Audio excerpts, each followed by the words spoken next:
friends, welcome to krishna-home-garden. Friends, நம்ம சேனல்ல லாஸ்டா ஒரு அறுவடை வீடியோ பார்த்தோம். அதே மாதிரி இன்னைக்கு ஒரு அறுவடை வீடியோ தான். வாங்க போய் அறுவடை பார்க்கலாம். Friends, இப்போ நம்ம கொய்யா மரத்துக்கிட்ட தான் நின்னுட்டு இருக்கோம். இன்னைக்கு அறுவடையை நம்ம கொய்யா பழத்துல இருந்து ஸ்டார்ட் பண்ணிடுவோம். இங்க பாருங்க நல்ல செங்காயம் ஒன்னு இருக்கு. இதுக்கு மேல இத விட்டா காலையிலேயே அணில் வந்து கடிச்சிரும். அதனால இப்ப பறிச்சிடுவோம். இன்னும் வந்து உள்ள சில காயெல்லாம் இருக்கு. அதை போய் உள்ள போய் தான் பறிக்கணும். இந்த காம்பவுண்டுக்கு வந்து வழி இருக்காது. நம்ம ஒரு கல் வச்சு அது மேலே தாண்டி தான் அந்த பக்கம் போக முடியும். இப்போ போயிட்டு நான் அந்த சைடில் போய் உங்களுக்கு காட்டுறேன். ஃப்ரெண்ட்ஸ், உள்பக்கம் வந்துட்டோம் இங்கே தோட்டத்துக்கு. இந்த பக்கம் வந்து ரொம்ப நாள் ஆச்சு ஃப்ரெண்ட்ஸ். இப்போ தான் க்ளீன் பண்ணியிருக்கோம். கொஞ்சம் இந்த இடத்தெல்லாம் கிளியர் பண்ணிவிட்டு செடிக்கெல்லாம் உரம் வைக்கணும். பாருங்கள் எவ்வளோ சூப்பராக இருக்குது பாருங்கள் பழம். இங்கே வந்து அதிகமாக பழத்தை நாங்கள் பறிக்கிறதே இல்லை. இந்த சைடில் வழி சரியில்லாததால் நாங்கள் கொஞ்ச நாளாக வராமலே இருந்தோம். எல்லாமே அணில் தான் சாப்பிட்டுட்டு இருந்தது. இன்றைக்கி தான் வந்திருக்கேன் காய் பறிக்கலான்னு. இன்னும் வேறு ஏதாவது இருக்கான்னு பார்க்கலாம். தெரிஞ்ச வரைக்கும் எதுவும் இல்லை. பாருங்கள் ஃப்ரெண்ட்ஸ், ஒரு சூப்பராக ஒரு ரோஸ் பூத்துருக்கு. இது பறிச்சுட்டு போயிடுவோம். இங்கே வந்து தண்ணி பாய்ச்சி ரொம்ப நாள் ஆச்சு போல இருக்குது. இந்த சைடு வரைக்கும் தண்ணி வரல. நாங்கள் வந்து மோட்ரு போட்டு விடுவோம். தண்ணி சரியாக பாயறதுக்கு வழி இல்லாததால் இந்த பக்கம் தண்ணி வரல போல இருக்குது. ஃப்ரெண்ட்ஸ், இது இந்த காம்பவுண்டுக்கு உள்ளே இருக்கக்கூடிய ப்ளம்ஸ் செடி. ப்ளம்ஸா செடியான்னு தெரியல, ரெண்டு பேரையும் சொல்கிறாங்க இதுக்கு. இது வந்து நம்ம ட்ரீம் கார்டனில் இருக்கிற செடியை நான் சமீபத்தில் ஒரு வீடியோ போட்டிருந்தேன். செடி ஃபுல்லாக நிறைய பழம் இருந்தது. ஆனால் இந்த செடி வந்து அதுக்கு முன்னாடியே நட்டது. இது அதை விட பெருசு வயசில். ஆனால் இது இன்னும் சரியாக காய் பிடிக்கல. எப்பயாவது 1-2 காய் இருக்கும். ஆனால் அந்த செடியில் வந்து செடி முழுக்க காயாக இருந்தது. பார்ப்போம் இதில் இனிமேல் ஏதாவது காய் வைக்கிதான்னு பார்க்கலாம். ஃப்ரெண்ட்ஸ், அடுத்ததான் நம்ம ஸ்டார் ஃப்ரூட் செடிக்கிட்ட தான் நிற்கிறேன்.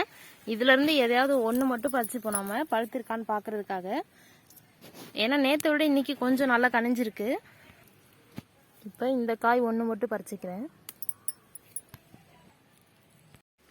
ஃப்ரெண்ட்ஸ், பழ அறுவடை முடிஞ்சது. அடுத்ததான் இப்போ நம்ம அவரைக்காய் பறிக்க போகிறோம்.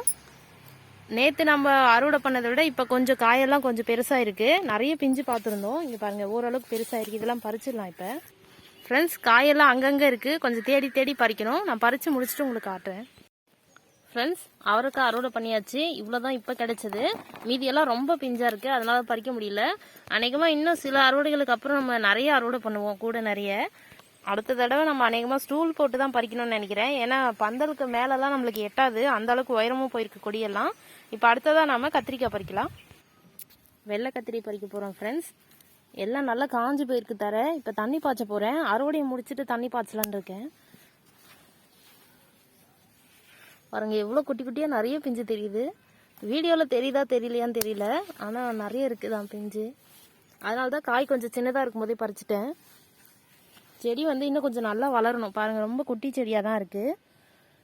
அதனால கொஞ்சம் சின்னதாக இருக்கும் போதே நம்ம பறிச்சிக்கலாம். கொஞ்சம் செடி வளர்ந்ததுக்கப்புறம் காயை முழுசாக நம்ம வளர விடலாம். அடுத்ததான் வரி கத்திரி. இதுவும் நிறைய பிஞ்சு வந்துட்டே இருக்குது. அதனால நம்ம காய் கொஞ்சம் குட்டி குட்டியாக இருக்கும் போதே நம்ம பறிச்சிக்கலாம். ஒரு அரை முத்தல் இருக்கும் போதே பறிச்சிக்கலாம். ஏன்னா வரி கத்திரியில் வந்து அதிகமாக விதை இருக்கும். அதனால நம்ம கொஞ்சம் பிஞ்சாக பறிச்சிக்கிறது தான் நல்லது.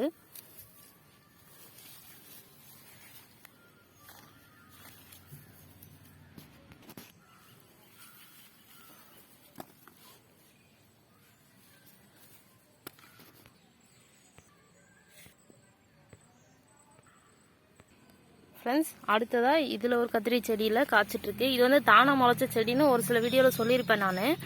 பாருங்கள் இது இப்போ காய் அறுவடை கொடுக்குது. கொஞ்ச நாளைக்கு முன்னாடி இந்த கத்திரி செடி வந்து வேற ஒரு இடத்துல நடவு பண்ணியிருந்தேன். இப்போ இது தானாகவே முளைச்சி நம்ம தோட்டத்தில் அறுவடை கொடுக்குது. இப்போ இதுதான் முதல் அறுவடை இந்த செடியில். ரொம்ப சூப்பராக இருக்குது. ஃப்ரெண்ட்ஸ், அவரைக்காயில் இது ஒன்று மிஸ் பண்ணிட்டு நல்லா முத்தி போயிடுச்சு. இருந்தாலும் தெரியாமல் பறிச்சிட்டோம். இருந்தாலும் பரவாயில்ல. ஏன்னா செடியில் ஒரு முதல் அறுவடையிலேயே நம்ம விதைக்காக விட முடியாது. அதனால இதையும் பறிச்சிட்டோம். அடுத்து காய் வரதில் நம்மளுக்கு தெரியாமலே நிறைய விதை இருக்கும். நம்ம பறிக்காமல் விட்டது நிறைய முத்தி போயிருக்கலாம். நம்ம அதிலிருந்து விதை எடுத்துக்கலாம். இது வந்து தம்பட்டை அவரை. பாருங்கள் எவ்வளோ சூப்பராக இருக்கு பாருங்கள் பெருசாக. அடுத்ததாக சொரக்காய் பறிக்க போகிறோம் ஃப்ரெண்ட்ஸ். இது மாதிரி நம்மளுக்கு தெரியாமல் நிறைய இருக்கும் ஃப்ரெண்ட்ஸ். நம்ம தேடி தேடி பறிக்கணும். இப்போ வந்து கொடிங்க வந்து கொஞ்சம் குறைஞ்சிருச்சு. இப்போ தான் நிறைய துளிர் பிடிக்குது. முதல்ல கொடிகள் நிறைய இருந்தப்ப உள்ள நிறைய எங்களுக்கு தெரியாமல் நின்று போச்சு. பாருங்க ஃப்ரெண்ட்ஸ், அடுத்ததான் இங்கே ஒரு சொரக்காய் வந்து பந்தல் மேலே போய் காய்ச்சிருக்கு. நான் வந்து கீழே தான் போட்டிருந்தோம். அவரை பந்தலில் வந்து அதில் ஒரு கொடி வந்து ஏறிடுச்சு மேலே. இப்போ பாருங்க அந்த காய் பார்க்கலாம் நம்ம. அது பாருங்க ஃப்ரெண்ட்ஸ், அங்கே ஒரு காய் தெரியுதுல்ல, அதுதான் அது. இதுக்கு மேலே வளர விட்டால் பந்தல் கொஞ்சம் வீக் ஆகிடும். அதனால இப்போவே பறிச்சிட போகிறேன். பாதி தான் முத்தி இருக்கு, இருந்தாலும் பரவாயில்ல, பிஞ்சா சமைச்சா இன்னும் டேஸ்ட்டாக இருக்கும். அதனால பறிச்சிடுறேன். ஃப்ரெண்ட்ஸ், இந்த பந்தலுக்கு மேலே இருக்க சொரக்காயை வந்து ஸ்டூல் போட்டு தான் பறிக்கணும். கீழே இருந்து எவ்வளோ ட்ரை பண்ணாலும் எட்டலை. அதனால வேற ஒரு சொரக்காய் இருக்குது, அதை முதல்ல பறிப்போம். இது கடைசியாக பார்த்துக்கலாம்.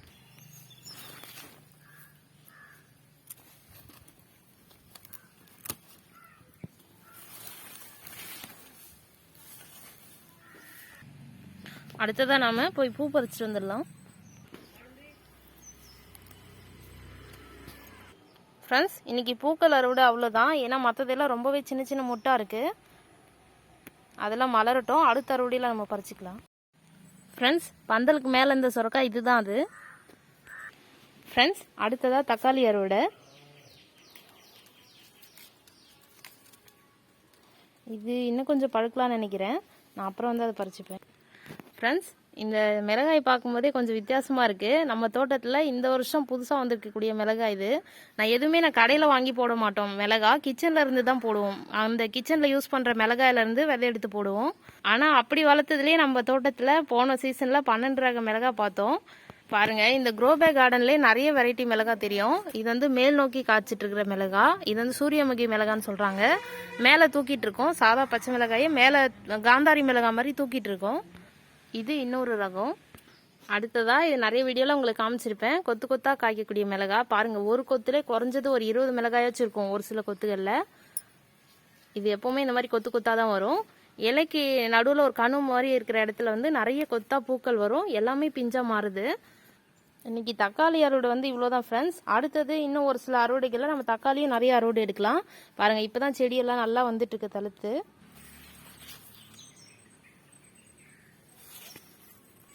ஃப்ரெண்ட்ஸ், நம்மளோட தோட்டத்தில் இன்றைக்கும் அறுவடை ரொம்ப சூப்பராக நடந்து முடிஞ்சுது.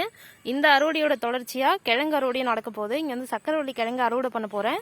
இதை பற்றின வீடியோ வந்து நான் அடுத்ததாக கொடுக்குறேன். Okay friends, thank you. Thanks for வாட்சிங்.